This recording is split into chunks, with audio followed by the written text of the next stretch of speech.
এই, ওই মেয়েটাকে আমাদের বাড়িতে ঝাড় দিচ্ছে। আরে আমি তো নতুন কাজের মেয়ে রেখেছি। তুমি কাজের লোক রাখছো মানে? হ্যাঁ, আমার যে অন্নপূর্ণা ভান্ডার 3,000 টাকা ঢুকেছে না, ওখান থেকে 1500 টাকা দিয়ে ওই মেয়েটাকে রেখেছি। এখন থেকে আমার যা কাজ সব ওই করবে। ও, তোমার যা কাজ সমস্ত কাজ ও করবে, হ্যাঁ। আর তুমি কি করবা? আমি আমি তো খাবো দাবো ঘুমাবো আর সারাক্ষণ মোবাইল টিপবো। তা তার 1500 টাকা দিয়ে কি করবা? শাড়ি কিনবো, মেকআপ কিনবো। ও, তা 1500 টাকা হয়ে যাবে? হ্যাঁ। তা সংসার কিভাবে চলবে? সংসার কিভাবে চলবে মানে, তুমি যেমন ভাবে চালাতে তেমন ভাবে চলবে। যেমন করে নুন তেল চাল ডাল আনতা সেভাবেই চলবে। কি বলে?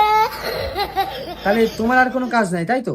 তুমি খাবা আর ঘুমাবা। আমার আবার কিসের কাজ? আমি তো 1500 টাকা দিয়ে কাজের মেয়ে রেখেছি। এখন থেকে ওই আমার সমস্ত কাজ করবে।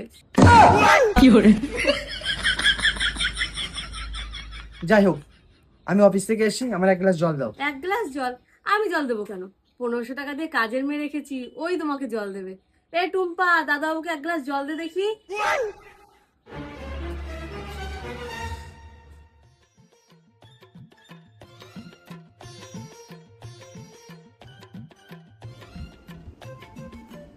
দাদা এ নাও জল।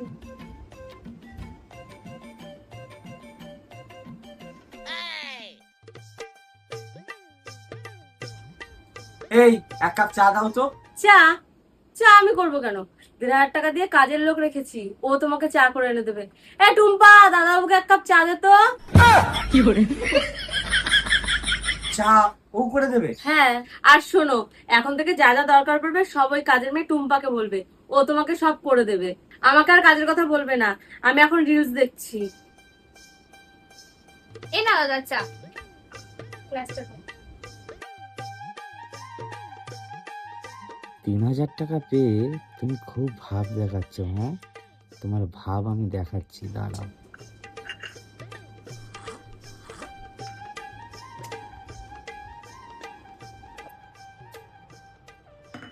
এই চম্পা, এই না টুম্পা, হ্যাঁ দাদা বলো। বলছি তোর বৌদিমণি তোরে কয় টাকা মায়না দেয়? 1,500। আমি তোরে ডবল মানে 3000 টাকা মায়না দেবো। আমি যা বলবো তাই করবি? না দাদা, দিদি রাগ করবে। কেন? দিদি রাগ করবে তাতে কি আছে? আরে টাকা তো আমি তোরে মাস গেলে দেবো, তোরা তো চিন্তা কিসের? না না, দিদি রাগ করবে। আমি তো তোকে 3000 টাকা দেবো বলছি, তুই রাজি হয়ে যা, ভালো কাজ, কোনো খারাপ কিছু না। দাদা যদি কাজটা ভালো দেয় তাহলে আমি করব।